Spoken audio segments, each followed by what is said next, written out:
got home from the grocery store. I was picking up a bunch of apples to make an apple pie because I'm going to be going over to Katie's house tonight, and I was going to bring an apple pie with me. And so I thought maybe I would film making it. I've had a lot of people mention to me when they see my apple pie, they say, how do you do that? How do you make a homemade crust? And there is some, technique to it, but it's really not that hard. It's totally doable. Anybody can make a beautiful apple pie. And I thought, it's only about a month from Thanksgiving, and what a perfect dessert to bring. Everybody loves apple pie, pumpkin pie.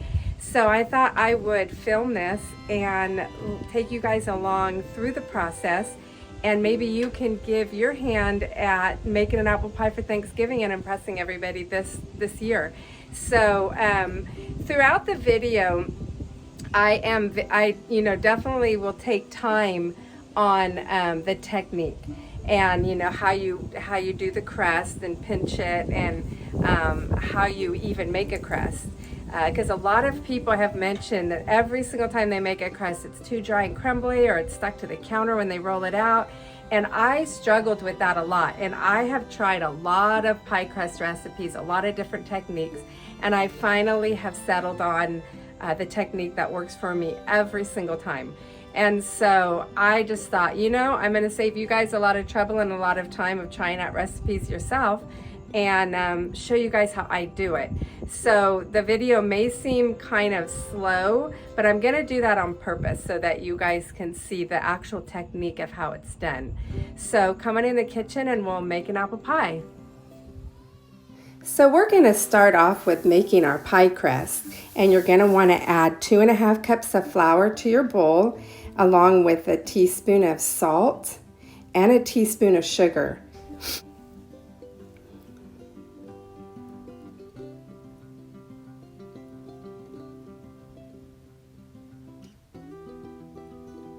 Once you've added that, you're going to want to give it a nice stir just to incorporate it all.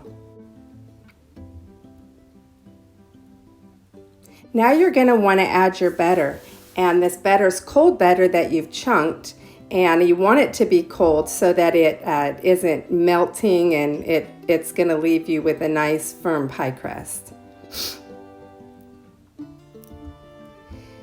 I like to use a pastry blender. I just slowly break up the butter, and in the beginning it's going to take you a little bit to get it fully incorporated. I'll take my hands and I'll kind of clean off the pastry blender and just keep working with it, and pretty soon you'll notice the pieces of butter are going to get smaller and smaller.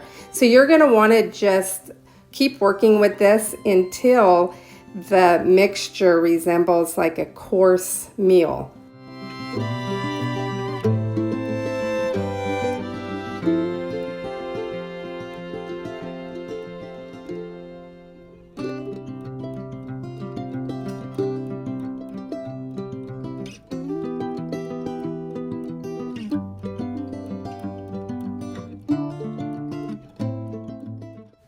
You're going to notice that as you work with it, it's going to get easier and easier. The pieces of butter are going to be pretty much as the size of maybe a small pea, and you're just going to get easier and easier to work with it. Working with it, I generally run my hands through it to just feel and see if I can find any more large clumps of butter, and I'll just break them up with my hands. But it feels very nice and just like a coarse grain. Now we're getting ready to add the water, and I've taken my water and I've added ice cubes to it because you want very cold water, and the pie crust, you want to keep it pretty cool.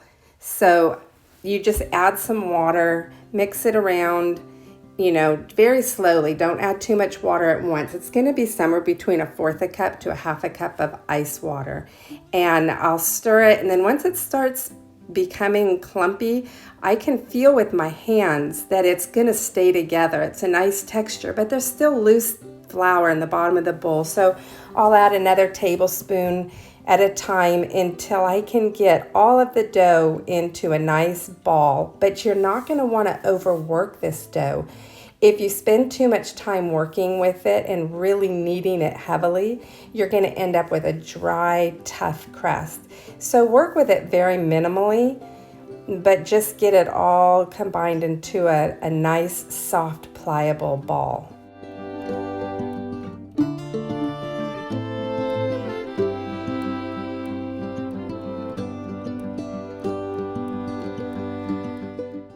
Now I can tell by the feel of this that it would roll out very nicely and not be too sticky or not be too dry. So form that into a ball, and then you're going to get some plastic wrap and you're going to wrap it up and place it in the refrigerator. Now you're going to want to keep it in the refrigerator for about an hour so it can become pretty firm. You don't want a warm ball of dough. You want it to be cold and firm.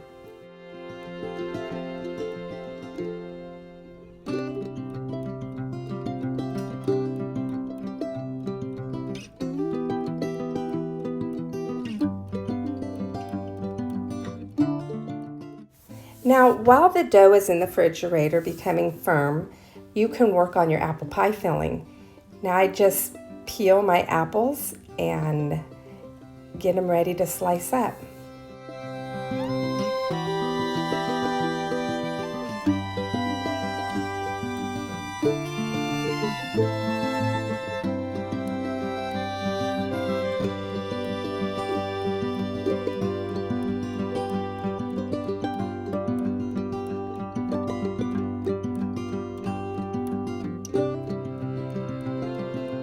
You're going to want to take these apples and quarter them, remove the core from each one, and slice each quarter in approximately 3 to 4 slices.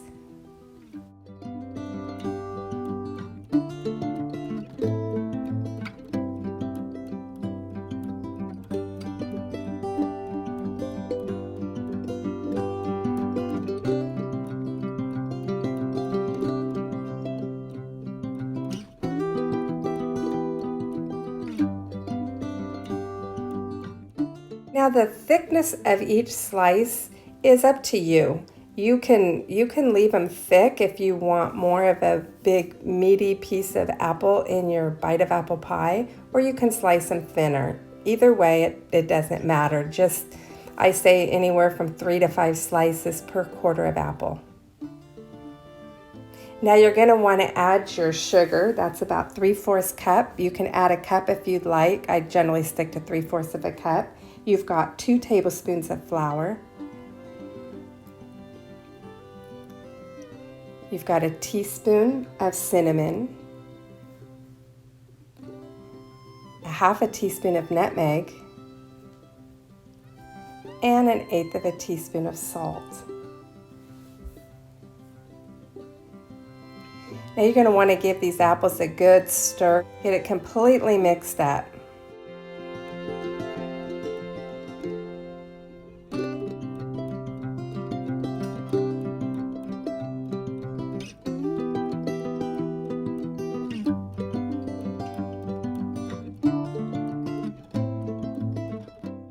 I'm using a 9-inch pie plate here, and I take butter and grease my pie plate. I like to use butter because it just makes my pie crust even more flaky. I don't generally use a spray, usually just use real butter.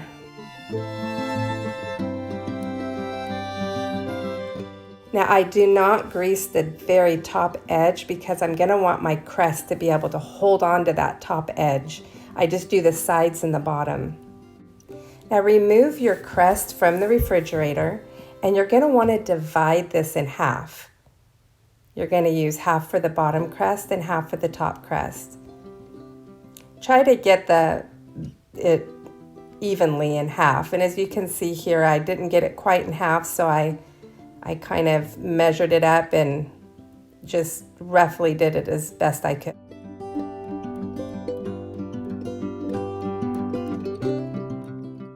Now you're going to want to rewrap half of it, place it back in the fridge to keep it cold, and move on with the bottom crust. You're going to want to lightly flour your counter or cutting board, whatever you plan to roll this out on, and you're going to want to take your ball of dough and form it into a nice disc. like a ball, and then kind of press it down so it's just a nice even flat disc. Now when you begin to roll out your dough, many times if you just start rolling, you won't get a perfect circle. The way that I have found that is the best way to get a perfect circle of dough is I slowly start off doing just small strokes with my rolling pin. And I keep picking it up and making sure that it's not sticking to the counter. So you can add flour to the counter. You can put a little flour on the top to keep the rolling pin from sticking, but you need to keep it to a minimal. And as you can see, I've got the large pieces of butter in there, and you're gonna not want to overwork it. So I generally place my rolling pin in the center of the dough, and I move out. Picture a clock. You go from the center and roll up to 12 o'clock, place it back in the center, roll to 2 o'clock, to 4 o'clock, to 6 o'clock, and you just kind of keep going in a circle, and you're going to be able to keep it generally in a perfect circle. Now your crust is big enough when you can set your pie plate on it and your crust extends a good couple inches beyond your pie plate. Now you're going to want to peel that up off the counter, go slowly to make sure it doesn't stick, and fold it in half, and then fold it in half again. This is going to help you be able to center this perfectly in your pie plate. As you can see, it's floured enough that it's not sticking together. Now take your pie dish and put the center, the point there of your dough, place it right in the middle, and then just unfold it. And if you've used enough flour to keep it from sticking, this should be a very easy process. You're going to have to just work with it. And each time you do it, you're going to get better at it. Now just position it evenly in your pan and press it down so that it's flush up against your pie plate.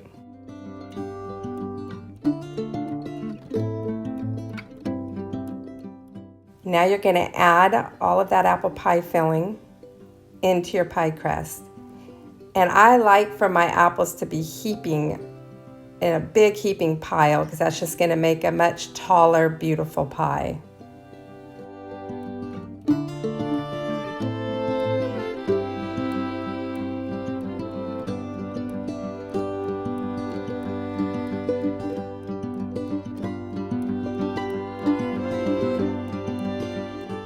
And now I have some cold butter. I have 2 tablespoons that I have chunked up into very small pieces, and I just evenly distribute this over the top of your apples. And now set it aside, and we're going to work with the top crust. So remove that second ball of dough from the refrigerator, and you're going to do exactly what you did with your bottom crust. You're going to form it into a nice ball, flatten it a bit so it's just more of a nice flat disc, and begin rolling out, starting from the center and moving out to the 12 o'clock, 2 o'clock, 4, 6, 8, 10, and back to the 12 o'clock position. And if you keep doing that, your ball of dough will be as close to a circle as you can probably get it.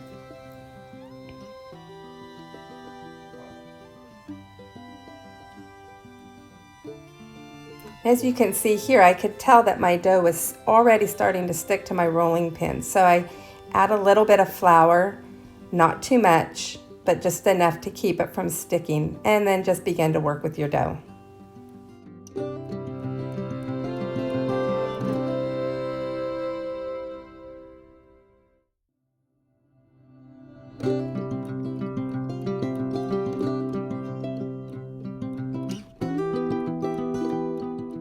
Once your dough is large enough to reach over the entire top of your pie, then fold it up like I showed you in the beginning of the first crust. Now take that point of the dough and place it right in the middle of your pie and just begin to unfold your pie crust. And center it on there as evenly as possible. Now, there are going to be some areas of this that the pie crust is a little longer than the other parts of your pie. So just take a knife and just trim the excess off. So you're going to want your bottom crust and your top crust to be fairly the same. Now, there are times that I take this excess dough that I'm cutting off, and if I feel like I need to add a little piece underneath, we'll look at that in a minute. There was a couple places where my bottom pie crust, it just wasn't long enough, and so I'll just kind of take some of this excess dough and I'll piece it together, and you'll see that in a moment.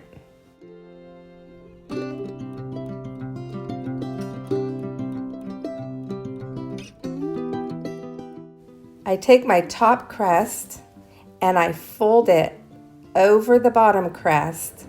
This is going to seal all of the apples and the juice inside the two pie crusts. So just work around your pie crust and grab the bottom crust and then take the top crust and fold it over. Now, as you can see here, I felt like my bottom crust was a little thin, and so I'm just going to kind of piece some of that extra dough in there and then fold the top crust over it. So I love to have that extra dough to just kind of fix any mistakes that I might have made on my bottom crust. Continue to fold over, roll it over, and seal. As you can see, I've got another place here that my bottom crust was a little less than workable. So I just repaired it, pulled it over, and folded.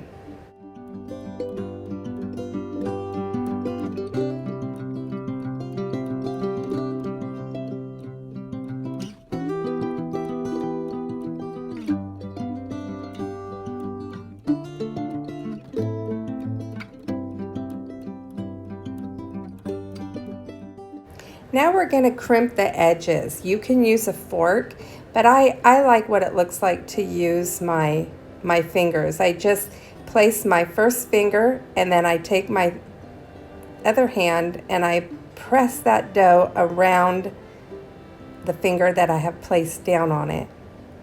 Now there's many different ways you can make the edge of your pie crust, but this is the best way that I have found to crimp a pie.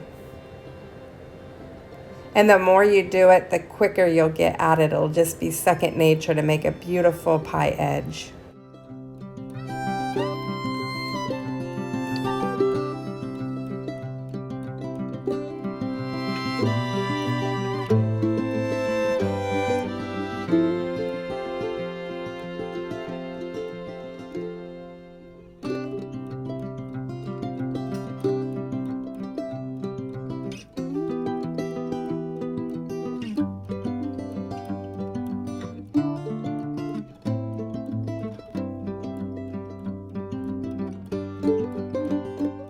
Now we're going to want to create some vent holes in your pie so that as the apples cook, the steam can escape. So I just take a little sharp paring knife and I cut a few designs on the top, and this will allow all the steam to escape.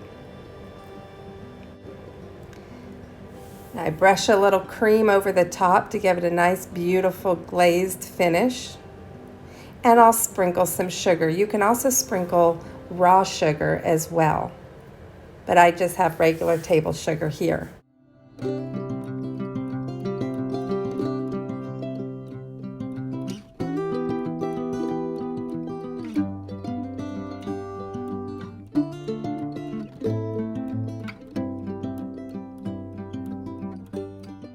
Now I like to place my pie on a cookie sheet because without fail it does bubble over and spill into my oven. So the cookie sheet will catch all of the spills and make it very clean. Now that extra dough, I have always used, my kids were always excited when I would make a pie when they were small because they knew that the extras were going to be made into little tasty cookies for them. So just roll it out and slice them up into little strips.